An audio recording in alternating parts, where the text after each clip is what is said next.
Nous avons un individu sur une chaîne de Yaoundé qui passe tout son temps, tout le dimanche, moyennant monnaie sonnante et trébuchante, à divulguer sa bile sur les bamiliqués. Il n'est même pas dans le tribalisme parce que le mot le plus honnête, c'est la baniphobie. Il faut bien le dire. Parce que le tribalisme, c'est un peu fourre-tout. On noie le poisson. Je parle de la baniphobie. Lui pense qu'il faut exclure ce qu'on appelle les halogènes. Et sur ce mot halogène, et beaucoup de personnes l'ont dit et répété, ce qu'ont dit même d'ailleurs les historiens, pour parler des Douala. Les Douala arrivent au Cameroun vers le XVIIe siècle, venant du Congo, tout le monde le sait, tous les historiens le savent. Ils trouvent à Douala les Bakoko et les Bassa, qui sont les autochtones de Douala. Ils ne le sont pas, les Douala sont halogènes à Douala. Moi j'ai été choqué de voir les chefs Sawa à Bonapriso, entre les brasseries et la rue Njonjo, venir détruire la stèle d'un fils, que je pourrais appeler Sawa ou Nobel, d'un nationaliste. Pire encore, quand je vois qu'il y a une procédure de code pénal, il y a une réforme du code pénal qui a été faite en 2016, où l'article 241 dispose que toute apologie à la haine tribale est punie. Nous avons les enfants issus de mariages mixtes. Et donc, ils sont de plus en plus nombreux. On ne peut pas laisser libre cours à une télévision qui s'autorise à payer un individu pour distiller sa haine tribale. Comment vous savez? Alors, on ne peut pas admettre qu'un groupe de témoins de Jéhovah qui serait comme Sawa puisse venir s'accaparer. Cette crypto-tribaliste et cette tribaliste notoire qui s'assume désormais. Parce que nous sommes dans un tribalisme décomplexé. Hein. Il ne se cache plus. J'insiste sur la question. Alors, donc, vous avez l'impression qu'au sommet de l'État, ce discours... J'ai l'impression qu'il y a une impunité rampante. Parce qu'un individu comme celui-là doit être interpellé et interné. Est-ce que l'impunité, c'est parce que... Célestin Djamène, c'est pourtant un fait, la loi camerounaise consacre la protection des minorités. Aujourd'hui, où s'arrête la protection légitime et où commence l'exclusion politique? D'abord, permettez-moi d'être d'accord avec François, parce qu'en vérité, il y a une dérive républicaine. Vous comprenez? Parce qu'en vérité, on ne peut pas lier l'autochtonie et la République. Dans une République, il y a des citoyens. Il n'y a pas de reconnaissance légitime pour les tribus. Les gens confondent l'identité et la citoyenneté. Si vous voulez vous donner l'identité, chacun peut rentrer dans son village tous les week-ends, intéressément, manger, faire des dimanches tarot, manger du bongo, manger tout ce qu'on veut. Ça, c'est votre identité si vous le voulez. Nous avons choisi la voie de la République. C'est-à-dire que, qui débouche sur des valeurs. Nous connaissons une communauté qu'on appelle la communauté républicaine, des citoyens. Maintenant, je voudrais, avant d'arriver à votre question, dire que je voudrais défendre le président Paul Biya au moins sur une posture, une seule, une posture, sur le principe de l'unité nationale. L'unité nationale.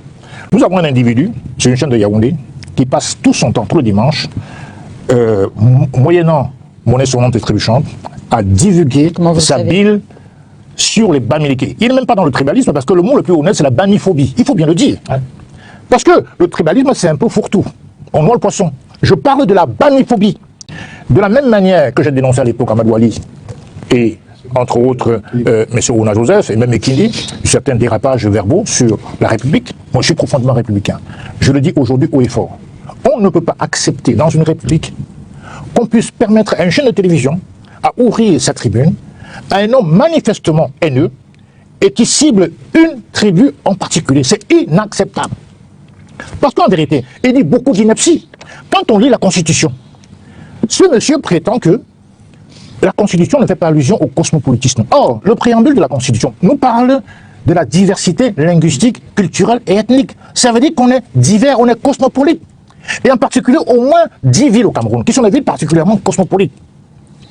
De deux, il ne comprend pas la notion de composition sociologique. La composition sociologique, c'est la cartographie d'une population donnée à un moment donné. Si vous prenez le cas, par exemple, de Douala ou de Yaoundé, si on cartographie, on fait la radioscopie, on se rend bien compte qu'il y a plusieurs communautés. Le législateur a voulu dire que vous devez en tenir compte. Lui pense qu'il faut exclure ce qu'on appelle les halogènes. Et sur ce mot halogène, et beaucoup de personnes l'ont dit et répété, ce qu'ont dit même d'ailleurs les historiens, pour parler des Douala. Les Douala arrivent au Cameroun vers le XVIIe siècle, venant du Congo, tout le monde le sait, tous les historiens le savent. Ils trouvent à Douala les Bakoko et les Bassa, qui sont les autochtones de Douala. Ils ne le sont pas, les Douala sont halogènes à Douala. Moi j'ai été choqué de voir les chefs Sawa à Bonapriso, entre les brasseries et la rue Njonjo, venir détruire la stèle d'un fils, que je pourrais appeler Sawa ou Nobel, d'un nationaliste. Sous prétexte que non, il faudrait d'abord qu'on pense à Mangapel. Vous voyez, ce débat mesquin sur la tribune, c'est inacceptable. Mais comment peut-on, dans une nation où les gens ont donné leur vie pour le Cameroun. Venez dire qu'on doit d'abord parler de la tribu. Mais dans quel siècle sommes-nous? S'il fallait appliquer la logique de cet individu, et s'il fallait expulser, comme il dit, rentrer chez vous, on devrait d'abord faire retourner les Douala au Congo. Puisqu'ils en viennent. Les seuls vrais autochtones du Cameroun, voilà, justement, c'est ce que du Cameroun, parlaient de Bororo et de Pygmées qui ont toujours été au Cameroun. Nous tous, on vient d'ailleurs. Et puis, le Cameroun de 1915 ne sera pas le Cameroun de 2026. C'est pas possible. Regardez la population française, sénégalaise, camerounaise, complètement métissée. C'est le cours de l'histoire, c'est l'immigration. Dans le cas de la France, vous avez eu les Normands, les Corses, les Savoyards, les Languedociens, les Parisiens, les Bordelais, tout ça, qui ne s'entendaient pas, ils n'avaient rien en commun.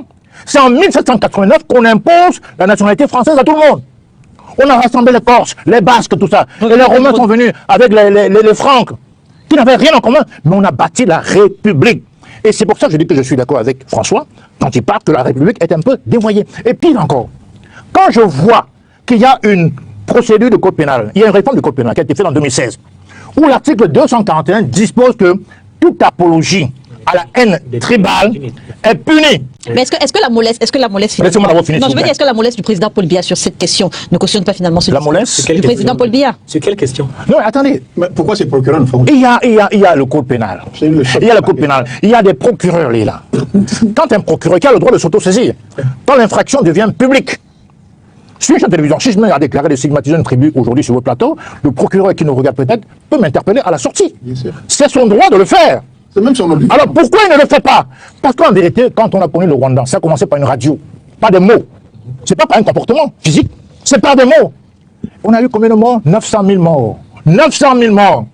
On a vu le Soudan qui s'est éclaté en deux. Les Arabes, parce qu'ils voulaient épurer les Noirs, ont gardé le Soudan du Nord, et les Noirs ont créé le Soudan du Sud. Ce que je veux dire, c'est qu'aujourd'hui au Cameroun, l'impunité et la complicité malveillante de certains médias me posent un problème. L'impunité peut créer le chaos. Si les Sawa, dont je suis par alliance, parenté, parce que les enfants sont ici, le maman est Bassa, donc les enfants, et beaucoup de Camerounais font des mariages mixtes, font des accouplements, etc. Donc les enfants sont quoi? Ils sont Camerounais. Ils sont Camerounais, si j'ose dire, pardonnez-moi l'expression, mais je veux dire qu'ils se marient. Mais ce que je veux dire, c'est que aujourd'hui au Cameroun, nous avons les enfants issus de mariages mixtes. Et donc, ils sont de plus en plus nombreux. On ne peut pas laisser libre cours à une télévision qui s'autorise à payer un individu pour distiller sa haine tribale. Comment vous savez Oui, ça je le sais, ça je le sais, ça je le sais, ça je le sais. Et je peux le démontrer. Et ce que je veux dire aujourd'hui, que sur la notion de la représentation, alors de quelle représentation parle-t-on? Je viens sur la minorité tout à l'heure. Alors, est-ce qu'on parle de la représentativité ethnique ou politique? Si c'est ethnique, pourquoi faire des élections? Alors, chaque village s'est réuni, on va prendre quelques élites. Alors, chez les femmes bêtises, on prend monsieur, allez à l'Assemblée nous représenter. Terminé. C'est ce que défend cet individu. Là, il n'y a plus besoin d'élections. On gaspille des milliards. Pourquoi dans ce cas-là? Si nous parlons de représentativité politique, on va aux élections et seul l'électeur tranche. Seul l'électeur tranche. Cet individu a été bon dernier en 2020, 200 voix. Alors, on ne peut pas admettre qu'un groupe de témoins de Jéhovah, qui serait comme Sawa, puisse venir s'accaparer un débat et l'attribuer au Sawa. Les Sawa sont les gens dignes, ils sont les gens dignes. Je ne peux pas accepter que les individus prétendent représenter les Sawa. Je l'ai dit à l'antenne de cette émission, faire coexister pacifiquement les différentes composantes ethniques, linguistiques et religieuses. Voilà. Ethniques, on respecte les ethnies, les langues, les religions sur ce plateau. Voilà. On ne fasse pas de confusion. Cet individu ne représente pas les Sawa. Les Sawa, la majorité écrasante, ne le suivent pas. Il faut le dire. La majorité écrasante des Sawa ne le suivent pas. D'ailleurs, il en aura... Oui, un groupuscule, là. Il a invité avec un billet d'avion et tout ça. Il ne le suit pas. Donc, je veux dire...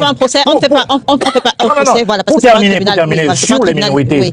Mais monsieur Joseph Roland, qui a participé à la rédaction de la Constitution de 96, a subtilement glissé le mot minorité, sans préciser ce que ça veut dire.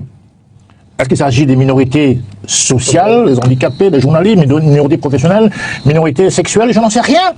Autochtone, ça veut dire quoi? Il n'y a aucune précision. Très bien. Il n'y a aucune précision. Donc ça veut donc dire que la seule minorité selon l'ONU et l'UNESCO qu'il faut défendre. Pardon, je veux juste dire une chose. Il faut qu'il sorte, il faut qu'il termine. C'est le président qui a la constitution de 96. Oui, on l'a confié à des techniciens du droit. Ah non, il y a un mot. Il y a des techniciens du droit. Je ne peux pas l'ignorer. C'est comme la DSE. Voilà. C'est les techniciens qui ont reçu cette. Vous choisissez de responsabiliser le chef de l'État sur cette question. Ce que je veux dire, c'est que le mot minorité ne veut strictement rien dire. Très bien. Le mot autochtone non plus, parce que nous sommes en République. Il n'y a pas l'exception qui est accordée au président des régions. Ça, c'est une loi d'apartheid, puisque les Camerounais sont égaux en droit et en devoir. Pourquoi réserver le poste de maire de la communauté à quelqu'un d'autochtone? Nous sommes plus en République. André Lutemeka, est-ce que plus de 50 ans après l'unification, pourquoi est-ce que le sentiment d'appartenance tribale semble-t-il toujours l'emporter sur la conscience nationale du Cameroun? Voilà. Alors, sur le premier point, je dirais qu'il faut d'abord parler de l'équilibre régional. C'est une anomalie constitutionnelle. Puisque le préambule commence par dire que le Cameroun, l'État du Cameroun, fier de sa diversité, affirme plus loin que le Cameroun est une seule et même nation. Une seule et même nation. À partir de là, créer des quotas ethniques me semble anachronique, en tout cas incongru, par rapport aux principes républicains. Ça veut dire que ça devrait aller de pair avec la compétence et, comment dirais-je, le mérite. Qui a peur du mérite? Nous voulons émerger, n'est-ce pas? On a posé comme cap 2035. Alors, est-ce qu'on a besoin de se rabattre sur les critères ethniques qui sont très subjectifs, qui nous attirent, qui nous nivellent vers le bas? Ou est-ce qu'il faut faire la vraie justice sociale sur le plan méritocratique, en disant on efface l'équilibre régional et on donne les moyens didactiques dans toutes les régions, professeurs, les instituteurs, dans toutes les régions, qu'il y ait des meilleurs profs dans l'Oncam, dans le Mayo d'Anaï, dans le Vouri, dans le Fundi, partout. C'est ça la vraie justice. Ce n'est pas entretenir les cerveaux tribaux parce qu'on n'a pas une accumulation de conscience tribale comme vous l'avez dit. Et c'est pour ça que je pense qu'il faut justement aller, c'est le deuxième volet de votre question, sur la conscientisation, qui a démarré dans les années 40 par les tribus. Tout à l'heure, Luther parlait de Ngondo, de Koumze, etc. Mais après, les Camerounais ont compris qu'il y avait une maison commune qui est le Cameroun. Cette crypto-tribalisme et cette tribalisme notoire qui s'assume désormais. Parce que nous sommes dans un tribalisme décomplexé. Hein. Ils ne se cachent plus. Ils vous disent carrément, eh bien, il faut retourner aux consciences tribales. Le Cameroun est un pays de communauté. J'ai même vu un politologue de Yaoundé dire que nous sommes une micro-nationalité, une micro-nation. Non, nous sommes une seule et même nation. La Constitution le dit. Au départ, on a connu les tribus, c'est vrai. André Lutemeka a souligné également le rôle que jouent les politiques tels que vous. Le rôle, à l'époque, on dit merci aux tribus. Il n'y avait pas d'État du Cameroun à l'époque. Mais progressivement, on est devenu la République du Cameroun. Oui. C'est de ça qu'il s'agit maintenant. On a même fait des lois qui répriment les comportements tribaux, qui font l'apologie. Ce que je veux dire, c'est que, aujourd'hui, je rappelle le discours de M. Paul Biya en 91 à Douala. Il n'y a pas de tribu de gouvernants. Il n'y a pas de tribu de gouverner. Oui. Paul Biya, mieux que personne, n'a cessé de dire on ne joue pas avec le Cameroun. Il a dit. Revoyez ce discours. Alors quand on a des gens qui viennent nous dire il faut aujourd'hui faire en sorte que les gens retournent chez eux, c'est où? Un Camerounais qui est au Cameroun. Vous disiez vouloir porter plainte. Ça va venir. Ça va venir. Parce que justement, je dois... Oui. Ça va venir. Oui, mais je rappelle que ce monsieur a fait des dérapages inacceptables, notamment sur Ernest Ouandié et sur bien d'autres personnages. Sans preuve du tout. Et on est dans le domaine pénal. Il faut des preuves absolues. De porter plainte. Bien entendu. Je termine en disant, ceci. Oui. Nous n'avons pas perdu autant de vies, des sommités au sein de Oumniobé, Ouandié, Moumien, pour venir maintenant nous réduire un individu avec la complicité d'une seule télévision pour déverser les germes de division. On a perdu déjà près de 600 km² sur les 900 km que nous avions en 1922. Est-ce que vous avez l'impression que ce discours dérange? Mais ce discours est attentatoire au vivre ensemble. Est-ce qu'il dérange, Célestin Djamé?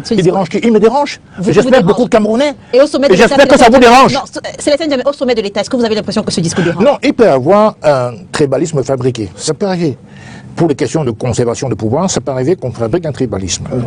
Mais je tiens à vous rappeler que M. Paul Biya, par exemple, tous ses grands amis sont des Bamileke. La plupart de ses amis. Il a le droit. J'insiste sur la question. Est-ce que vous avez l'impression qu'au sommet de l'État, ce discours... J'ai l'impression qu'il y a une impunité rampante. Parce qu'un individu comme celui-là doit être interpellé et et Est-ce que interné. l'impunité, c'est parce que le discours, ce n'est pas parce que le discours ne dérange pas? Parce qu'il y a peut-être des gens, des procureurs, je sais pas, un système, une poignée de personnes qui ont intérêt à laisser diffuser ce genre Qui est de le procureur national, en Hein? Non. Les magistrats font leur travail. André Luther On ne Meka. va pas empêcher un magistrat. Tout à l'heure, Meka parlait de 100 millimans. La police Est-ce que c'est Bila qui a demandé aux gens de 100 millimans d'aller casser les boutiques et tout? Qui reçoit Dis-moi un peu. Non, Alex, le procureur doit faire son travail. André Le Luther Meka procureur doit sortir. faire son boulot. André Luther Donc, Meka c'est le ça que sortir. il faut préserver. Lui, on est heureux. Moi, je suis fier d'être Camerounais. Mon parti à part, le slogan de la part. André, Je vais dire une chose, Alex, écoute-moi. Le slogan principal, le slogan de la part, c'est la patrie d'abord, la tribu après. Très bien. Ça fait André, 6 ans que je l'ai mis sur pied. André Luther Meka, est-ce que vous avez l'impression, deux questions, hein, est-ce que vous avez l'impression que le discours que vous-même vous avez décrit, est-ce que vous avez l'impression que ce